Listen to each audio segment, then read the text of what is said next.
Bonjour et bienvenue à cette édition de la Tribune TVHR.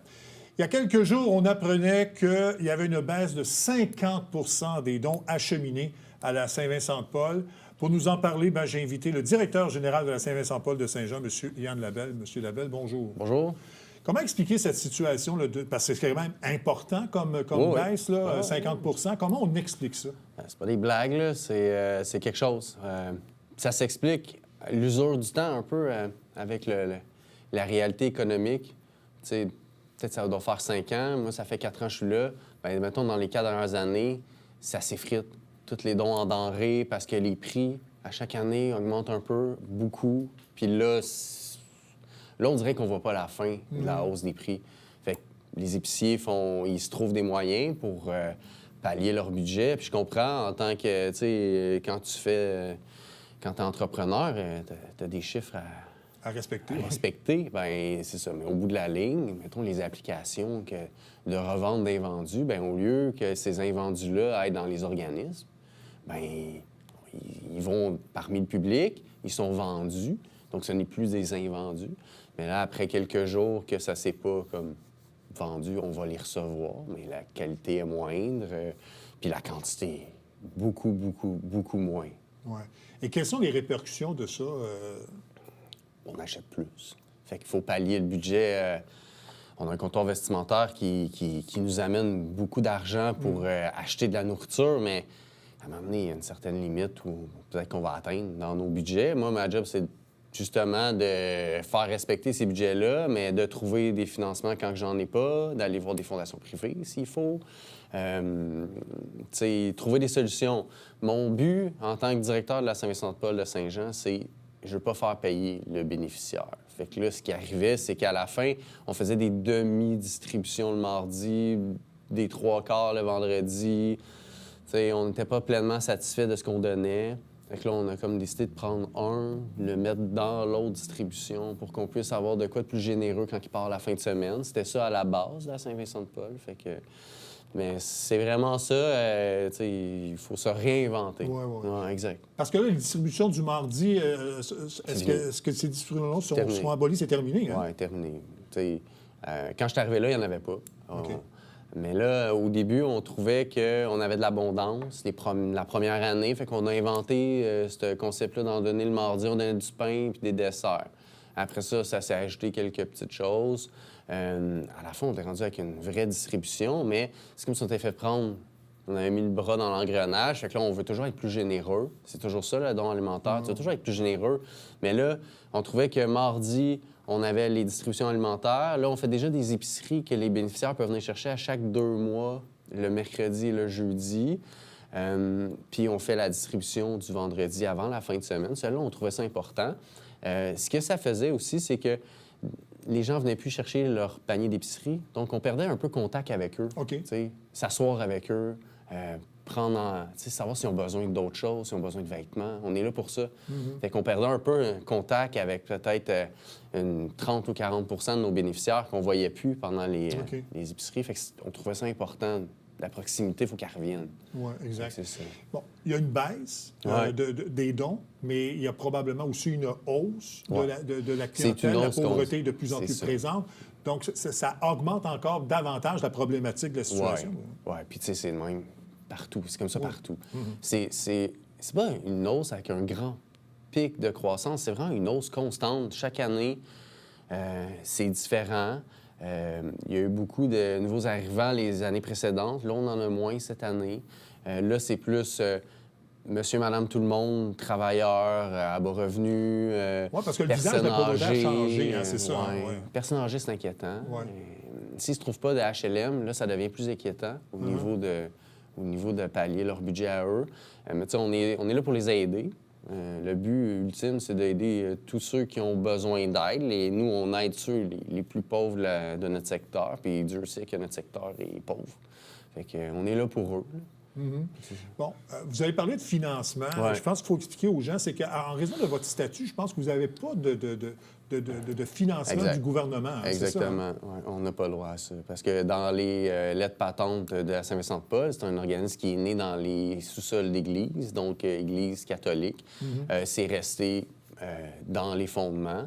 On ne peut pas les changer, sinon on perdrait notre nom de Saint-Vincent-de-Paul, puis ça coûterait des milliers de dollars juste pour changer toutes ces Et lettres. les gens ne feraient patentes-là. pas le lien avec le Non. changement, alors c'est ça, ils seraient Puis- peut-être moins intéressés. Ouais, c'est ça. Puis, tu sais, je suis fier de la Saint-Vincent-de-Paul. Je trouve que ça amène une certaine stabilité. Je trouve une En certaine fait, c'est le premier expertise. réflexe que les gens ont Ouais. lorsqu'ils veulent donner quelque chose. Ouais, Ben, c'est je ça. trouve ça important de garder ce nom-là. Puis, tu sais, la religion n'est pas là. On accueille tout le monde. C'est juste que dans les fondements, on ne peut pas faire de demande. C'est pour ça, tantôt, je parle de fonds privés. On ne peut pas aller dans des fonds gouvernementaux. Fait que des fois, il y a des organismes privés qui vont venir nous aider, là, des fondations privées. Fait que c'est vraiment ça. C'est ça, parce que là, il y a une façon de vous aider. Là. Il y a un tournoi de deck hockey qui s'en vient, puis il y a Exactement. une équipe qui va s'inscrire Ouais. et dont les bénéfices vont aller à la Saint-Vincent-de-Paul. Exactement. Ben, ça a été une initiative du service de police parrainé par Sébastien Godette, il faut le nommer. Je trouve que c'est une très bonne idée d'avoir fait ça. Comme je disais tantôt, se réinventer, bien ça, c'est né. Quand que vous avez des idées, venez nous approcher. Nous, on va être partants. À l'automne, on fait toujours notre souper spaghetti, souper financement. On a la fondation de la Corporation du Fort-Saint-Jean qui nous aide vraiment énormément. On a vraiment des grands alliés. Transport Bourassa, c'est vraiment un grand allié. Nos épiciers sont proches de nous, ils comprennent la situation, puis ils font le maximum. Là. M. Paquette chez Pasquier, là, c'est un ange. Là. Il essaie de nous donner le maximum, mais je comprends la réalité aussi économique de chaque commerçant. Oui, c'est ça. Une réalité économique qui change aussi avec ce qui se passe aux États-Unis. C'est Ça impacte les familles parce que là, les familles sont aussi plus prudentes. Ouais. Tout ça. Alors ça a un impact. Bien, ça aussi. crée de l'incertitude, une certaine incertitude au niveau économique. On est comme en une position d'attente. Hein? C'est ce qu'ils disent nos ministres des Finances au gouvernement fédéral. Ils disent on est en position d'attente. C'est peut-être la pire position qu'on peut être, c'est-à-dire c'est pas un statut clair. On ne sait pas ce qui se passe de l'autre côté de la frontière. Bien, les familles mettons, ou les gens qui nous donnent aussi, ils sont en position d'attente. Là. Le donateur, le citoyen, il est en position d'attente. L'entrepreneur est en position d'attente. Il attend de voir si ça va bien fonctionner, si on continue les dons. Si on va le voir quand on va arriver à la guignolée et tout, voir si l'impact est là, mais il va falloir vraiment bien couvrir cette guignolée-là en groupe. Là, Parce qu'il n'y a pas eu d'impact à la guignolée 2020. Il y en a-tu? C'est pas... Je dirais c'est plus un impact économique. Les entrepôts qu'on a vus dans les photos du Journal du Canada français, absolument, ces photos-là, on les prend au même moment de l'année. Il y a des caisses de bananes pleines de produits. Là, je les ai déjà toutes redistribuées. C'est que j'en avais moins. Les gens, quand on va à l'épicerie, on ne sait pas vraiment quoi donner parce que des fois, c'est cher, une boîte de céréales. Beaucoup plus cher qu'on pensait avant. Puis là, on est moins porté à la donner. Puis là, ce qu'ils vont faire, ils vont souvent nous donner l'argent pour qu'on puisse acheter justement ces boîtes de céréales-là qu'on peut avoir peut-être en lot à des endroits. Là. Fait que c'est pas une mauvaise idée aussi en Non, soi. Là. c'est ça. Pour venir au financement, est-ce que vous souhaiteriez qu'il y ait... il y a déjà quelques activités de financement, mais est-ce que vous aimeriez qu'il y en ait un peu plus pour pallier justement là, aux besoins de la population? Bien, tu sais, chaque organisme est libre de faire son propre financement et ses propres activités. C'est sûr que la pointe de tarte, on se la partage tous. C'est-à-dire les citoyens de Saint-Jean élargis avec les entreprises de Saint-Jean élargies. Chaque entreprise choisit un peu son créneau qu'il veut encourager. C'est plus... Ce qui manque, c'est le financement de groupe, peut-être, tu sais, rallier les gens. Tu sais, le service de police, je trouve ça, c'est un bel exemple de se réinventer. Puis que je pense que c'est un peu ça l'avenir, le micro-financement, les micro-événements. Tu sais, c'est pas tout le monde qui veut venir à un souper spaghetti ou un gala d'homard qu'on a vu avec Dalisa. Bien, c'est pas tout le monde qui veut faire ça ou qui peut faire ça. Des fois, c'est dans des micro-événements qu'ils vont s'investir. Moi, j'invite le citoyen à se réinventer lui aussi, à venir nous voir s'ils ont des idées. Ou même peut-être la ville pourrait... Il y a une équipe à la ville qui travaille avec les organismes qui peuvent aussi nous épauler là-dedans. Fait que... Je dis n'importe quoi, là. Bon, on est Allez-y. très généreux à la guignolée. Oui. À la guignolée, les gens sont généralement généreux. Est-ce que, parce que j'en ai déjà parlé, puis c'est pour ça que je pose la question, est-ce qu'on ne pourrait pas organiser une autre activité dans l'année pour aider ces familles-là? Parce que le besoin, il n'est pas juste dans le temps des fêtes, il est partout. Effectivement. Est-ce qu'on pourrait organiser une autre collecte plus générale pour aider ces familles-là, justement? Moi, je pense qu'on pourrait faire peut-être avec mes collègues des autres organismes, on pourrait se réinventer puis faire une collecte d'été, une collecte de fin d'année ça pourrait être intéressant de faire cette... Puis ça permet aussi de garder en tête que même l'été, il y a des gens qu'on doit aider. Tu sais, je vais donner juste un exemple, les camps de jour. La ville m'a approché parce que les camps de jour, il y en a en difficulté dans mon secteur. Il faut que je trouve des collations. Il faut que j'investisse 5 000 ou 6 000 dans ces collations-là. Il faut que je trouve le financement parce que la ville me l'a demandé si je peux faire quelque chose. Puis à Saint-Vincent-de-Paul, à Saint-Jean, notre réputation, c'est oui, on va trouver les moyens de faire quelque chose. Ouais. Fait que c'est vraiment ça notre réputation, puis je me débrouille avec ça. Puis au niveau des bénévoles, est-ce que vous êtes comblé ou vous êtes en manque de bénévoles? Ça va bien, sauf toujours les bénévoles d'été qui est intéressant à aller chercher parce qu'on a beaucoup de retraités, joueurs de golf, voyageurs, là. De juin à septembre, il y a une petite baisse de bénévoles. Ceux qui restent dans la population, qui restent à Saint-Jean, puis qu'ils sont disponibles l'été, là, des fois, ça peut être puis qui ne sont pas disponibles l'automne, bien, venez nous voir, on va vous accueillir soit 150 Laurier ou 747 Saint-Jacques. Là. On a de la job en masse. C'est ça. On a parlé beaucoup de denrées depuis le début de l'entrevue, là, mais c'est pas juste ça. C'est pas de denrées alimentaires, besoin en vêtements particuliers pour les enfants, entre autres aussi, là, où le besoin Les besoins sont partout. Ouais. Tu sais, puis on va pas arriver l'année prochaine avec on n'a plus besoin de rien, puis plus personne, la pauvreté réglée. Là. C'est pas, ça va pas se régler comme ça. Là. On en a pour quelques années encore. Là. Il va falloir faire un bon plan proactif. Mais ça, c'est en haut de mon niveau. Moi, je vais m'occuper du terrain. Sulaiman, merci beaucoup. Puis on va espérer, en tout cas, que les jours meilleurs s'en viennent pour les gens dans le besoin, parce que, évidemment, vous répondez là, à un besoin vraiment criant dans la région. Merci beaucoup. Essentiel. Oui, essentiel. Merci beaucoup. On revient après la pause.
Mesdames et messieurs, bon matin et bienvenue à votre télébingo sur les ondes de télévision du Haut-Richelieu. Vous aimeriez jouer au bingo dans le confort de votre foyer? C'est possible. Tous les dimanches matins, 9h30, à la télévision du Haut-Richelieu, maintenant en haute définition au 609. Pour vous procurer les livrets du télébingo, c'est facile. Consultez la liste de nos 30 dépositaires au www.tvhr9.com. Salut, ici Alexandre Baudouin. Et François Trépanier. Hey, François, souvent les gens nous demandent quand est-ce qu'on peut vous regarder? Mais là, c'est à partir du mercredi. Mercredi, 19h, on vous fait découvrir des acteurs de l'industrie sportive locale qui se distinguent. Manquez pas ça.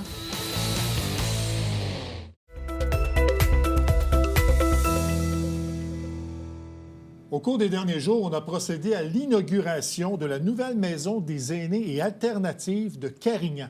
Et pour nous en parler, j'ai invité la directrice des centres d'hébergement du 6 Montérégie-Centre, Mme Isabelle Caron, pour nous en parler. Mme Caron, bonjour. Bonjour. Bon, expliquez-nous d'abord qu'est-ce que c'est des maisons des aînés et alternatives, parce qu'on a beaucoup parlé de la maison des aînés, mais maison des aînés et alternatives, qu'est-ce que c'est exactement? Donc, maison des aînés pour accueillir nos personnes âgées, nos personnes aînées. Mais la maison alternative, c'est pour accueillir tous les autres adultes, soit de 18 à 65 ans, qui ont des besoins spécifiques. Donc, le volet alternatif de notre maison des aînés à Carignan, elle accueille 12 résidents qui sont atteints de déficience intellectuelle du trouble du spectre de l'autisme. Puis j'en ai 12 qui vont avoir une déficience physique, donc c'est-à-dire une atteinte soit à cause d'une maladie dégénérative comme, admettons, une sclérose en plaques ou suite à un accident, un ACV, qui serait paraplégique. Donc, c'est vraiment là, donc une maison qui va s'adresser à plusieurs cibles de clientèle, pas simplement la Maison des aînés. Donc ça, c'est un projet là, du gouvernement du Québec. Il y en a quelques-uns en province. Et donc, Carignan, je pense, est-ce que c'est la première en Montérégie qui...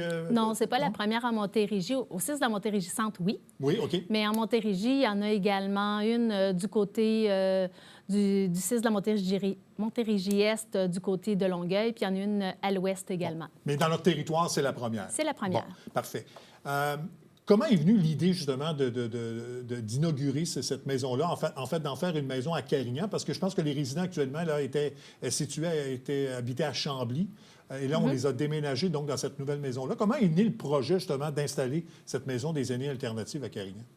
Bien, en fait, c'est de garder nos maisons alternatives puis nos maisons des aînés sur le territoire. C'est également de les mettre en périphérie du milieu qui est beaucoup plus, je dirais pas rural, mais plus dans la communauté, plus près de la communauté. Ici, à Saint-Jean, la porte d'entrée, elle donne dans un quartier. Donc, on est vraiment dans le résidentiel. On n'est pas dans le commercial avec la porte qui donne sur la grande rue. Ouais. Donc, pourquoi Carignan? Bien, parce que c'est ce qui était le plus près de Chambly. Parce qu'il faut penser que souvent, les gens, quand ils choisissent un centre d'hébergement, c'est pour la proximité des proches aussi. Donc, puis l'espace que ça prend pour bâtir les maisons des aînés, bien, ça prenait quand même un territoire qui était suffisamment assez grand pour accueillir un bâtiment de la sorte. Donc, c'est Carignan qui a sorti. Donc, c'est pour ça qu'on est bâti là. Parce qu'actuellement, les résidents de cette maison-là étaient dans 2 bâtiments séparés. Et là, on les réunit dans une seule et même maison? C'est pas tout à fait ça? Non. En fait, c'est les résidents de Chambly, donc qui étaient à la résidence Saint-Joseph, qu'on a fermée. Il y avait 41 usagers qui habitaient là. Donc, on les a transférés à la Maison des aînés de Carignan. Pour le volet alternatif, bien, principalement, c'est une nouvelle offre de services de les regrouper en micro-milieux. En fait, donc, en bâtissant cette nouvelle maison, on a pu donc avoir plus de bénéficiaires donc, pour permettre justement l'aide dans cette région-là, là, c'est ça? Oui, tout à fait. Donc, la Maison des aînés de Carignan, elle a 96 lits. Donc, à Saint-Joseph, on en avait 41. Donc, c'est 55 nouvelles places d'hébergement qui ont été rajoutées au parc du 6 de la Montérégie-Centre avec cette création-là, dont le 24 alternatif, 12 pour la déficience intellectuelle, parce qu'on n'avait pas cette offre de service-là à proprement dit. On en a un peu dans tous nos CHSLD, mais on n'avait pas cette offre vraiment définie là, pour cette clientèle-là. Donc, c'est tous ceux qui ont besoin vraiment d'un profil... un profil de soins infirmiers important, qui peuvent vraiment plus être à domicile ou qui ne peuvent pas être en ressources intermédiaires. Donc, à ce moment-là, bien, les 18-65 ans sont dans cette maisonnée-là. Donc, ils sont ensemble avec vraiment un parc d'employés qui sont là pour les stimuler, pour les accompagner, puis ils peuvent continuer leur vie aussi. J'ai des résidents présentement là, qui, ce matin, ça allait à l'école. Ah oui, hein? En fait, je pense que vous souhaitiez créer l'environnement d'un domicile, dans le fond, hein, pour ces résidents-là. Hein? Bien, c'est le concept des maisons des aînés. C'est vraiment que ce soit le plus possible un milieu de vie qui ressemble à la maison, sauf qu'on vit 12 dans la maison. Donc, c'est vraiment une cuisine, un salon, chacun leur chambre en périphérie de ces espaces-là, les douches et salles de bain annexées à la chambre directement.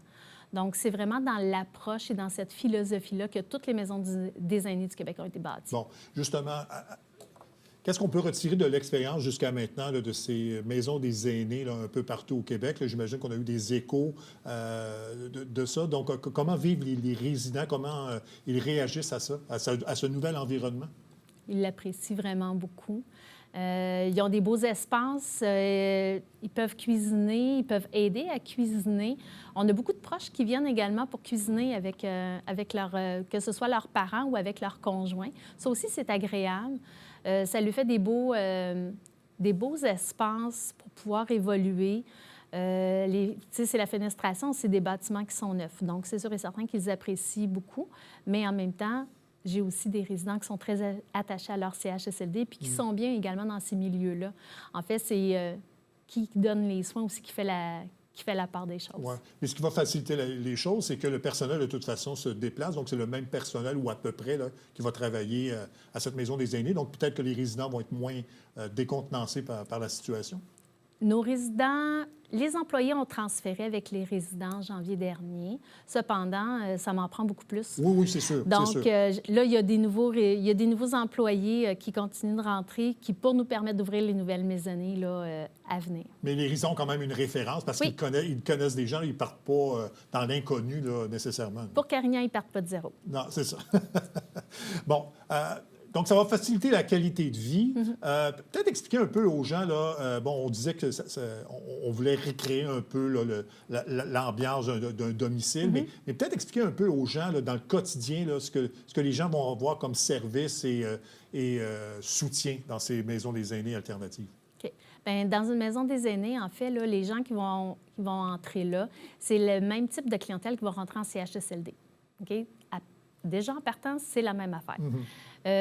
Donc, puis quand on dit qu'on veut vraiment comme recréer comme à la maison, c'est vraiment dans le respect de l'autodétermination de leur choix et dans le respect du rythme. Donc, le matin, quand nos résidents se lèvent, ils n'ont pas une heure prédéterminée. Ils vont se lever quand ils vont vouloir se lever, puis on va leur servir leur déjeuner selon leur convenance, s'ils veulent déjeuner ou pas. Contrairement dans un CHSLD où il y a des horaires là, un peu plus contraignants. Exactement, à cause de la cafétéria. Donc, en maison des aînés, bien, le déjeuner va se faire directement à l'unité. N'empêche que c'est des choses qu'on change également là, en CHSLD. On est en train de changer les choses. On est en train de se modifier pour vraiment arriver à quelque chose de beaucoup plus uniforme. On est également dans la façon de passer la médication qui est différente. C'est quoi le meilleur moment que la personne veut avoir ses médicaments? Elle faisait quoi à la maison? Est-ce qu'elle prenait en déjeunant? Est-ce qu'elle prenait après déjeuner? Est-ce qu'elle prenait avant? Donc, tout ça rentre dans le plan de soins qui va faire qu'on va respecter le rythme du résident. Donc, on ne demandera pas aux résidents de s'adapter à l'horaire de l'endroit, mais plutôt le personnel va s'adapter à l'horaire du patient. Tout à fait. Et puis, ils vont avoir accès à leur douche directement à leur chambre. Ça aussi, donc, c'est tout dans l'horaire des activités. Vous ne verrez pas non plus le poste infirmier à même la maisonnée. Le poste infirmier est à l'extérieur. Donc, les infirmières viennent travailler avec leur tablette ou avec leur cellulaire directement dans la maisonnée, installée au comptoir ou sur un coin pour travailler avec le résident. Donc, c'est vraiment pas comme dans un milieu qui est plus institutionnel. Bon. Et comment les résidents, donc il y a des aînés, il y a des personnes en besoin, là, vous avez parlé de 18 à 65 ans, donc qui ont des problèmes particuliers. Est-ce qu'ils sont au même endroit ou on a des maisons différentes là, pour les accueillir? C'est des maisonnées différentes pour chacune des types de clientèle. Donc, en fait, on travaille en collaboration avec les mécanismes d'accès à l'hébergement pour vraiment créer des maisonnées de 12. Toutes les maisonnées, ils sont constitués de 12 résidents. Donc, il y en aura 8, donc, je pense, c'est ça? 8 maisons? Pour Carignan, oui. Oui, c'est ça. Hein? Donc, 8 maisonnées de 12. Puis, ce qui est important, c'est qu'on ait également une espèce... il faut qu'on soit capable de recréer le même type de profil de clientèle. Donc, je ne mettrai pas une personne, si on passe au volet aîné, bien, je ne mettrai pas une personne qui a des troubles neurocognitifs majeurs avec des troubles de comportement ou de l'errance avec une personne qui est complètement lucide. OK. Vous comprenez? Donc, on va essayer de regrouper les types de clientèle pour qu'ils puissent continuer d'évoluer ensemble. Le but, ce n'est pas de les déménager. Non. Donc, de là que j'ai des maisonnées de 12 j'en ai 4 avec des personnes aînées en ce moment. J'en ai une avec mes jeunes en déficience intellectuelle. Donc, puis la prochaine qui va ouvrir, là, on aimerait beaucoup ouvrir celle avec la déficience physique pour qu'ils puissent se retrouver ensemble également, puis qu'on puisse adapter également nos services puis nos soins vraiment à cette clientèle-là. Mais on parle de maisonnées différentes, mais est-ce qu'ils ont une aire commune? J'imagine que les gens peuvent se fréquenter. Donc ça aide aussi à l'adaptation parce que les gens vont connaître d'autres personnes, d'autres générations aussi. Donc ça peut peut-être être juste bénéfique aussi pour la discussion et l'environnement de ces gens-là. Oui, tout à fait. Puis chaque maisonnée a accès à la même cour intérieure. Donc, chaque maisonnée a accès à une cour, à une terrasse, peut communiquer avec la maisonnée d'à côté. Il y a des activités qui se font pour l'ensemble de la maison des aînés également. Donc, des activités de grands groupes. S'il y a un calendrier qui dit, bien, on fait une activité dans une des maisonnées, il y a un spectacle dans une maisonnée, bien, tout le monde a le droit d'y aller également. Donc, oui, pour permettre une socialisation, permettre de pouvoir échanger ensemble et considérer également qu'à Carignan, il y a quelque chose qui n'est pas banal. On va avoir une garderie également, qui est à même le centre, à l'arrière. Donc, les travaux vont commencer au courant de l'été. On espère, décembre, janvier, accueillir nos premiers enfants. Donc, c'est une garderie quand même de 80 places, puis qui va être appelée également à venir côtoyer nos aînés et nos résidents avec des besoins spécifiques. Est-ce que cette garderie-là est faite principalement pour ceux qu'on appelle les proches aidants, pour justement avoir plus de proches aidants, ou c'est un service supplémentaire qu'on va offrir à la population? En fait, c'est un service supplémentaire pour la population, mais à prime abord, les enfants des employés vont être privilégiés et la balance des places va être pour la population autour. Bon. C'est pas la première maison des aînés là, qui se construit au Québec, mais comme vous l'avez dit, là, cette formule-là, c'est la première à Montérégie-Centre. Est-ce que l'expérience de Carignan va amener d'autres projets semblables dans la région ici? Là? Est-ce qu'il y a des plans, justement, pour en avoir d'autres? Bien, on espère. On espère. C'est toujours une question de financement, vous allez me dire? On espère toujours, mais à ce niveau-là, on est plutôt tributaire, justement, du financement puis de la possibilité également de pouvoir en ajouter au niveau du parc immobilier. Oui, mais ça se passe bien, parce que je pense que c'est la 42e maison des aînés au Québec. Là. Oui. Il y en a 46, je pense, de prévus. Ça se passe bien en général dans les autres, on appelle ça les MDA, là, les maisons des aînés alternatives. Donc, ça se passe bien en général? Oui, en général, ça se passe bien. Là. Dans les échos que j'en ai eu de mes collègues, ça se passait plutôt bien. Là. Dans chacune des régions, le besoin est là pour la clientèle. Oui, hein, c'est ça. C'est ça. Bien, Mme Caron, merci infiniment de venir nous parler de ce projet-là qui est fort intéressant. En fait, ce n'est plus un projet puisque ça a été inauguré officiellement la semaine dernière, mais je pense que les premiers résidents, là, depuis janvier, je pense, là, oui, 28 janvier. qu'ils étaient résidents de la maison. Bien, merci beaucoup. Et puis, on va espérer en avoir d'autres parce que c'est fort intéressant et c'est une réalité maintenant qui touche de plus en plus les gens. Alors, il faut aider ces gens-là. Merci beaucoup. Merci beaucoup. Voilà, bien, ça complète cette édition donc, de la Tribune TVHR. J'espère que ça vous a plu, mesdames, messieurs. Au revoir, à la prochaine.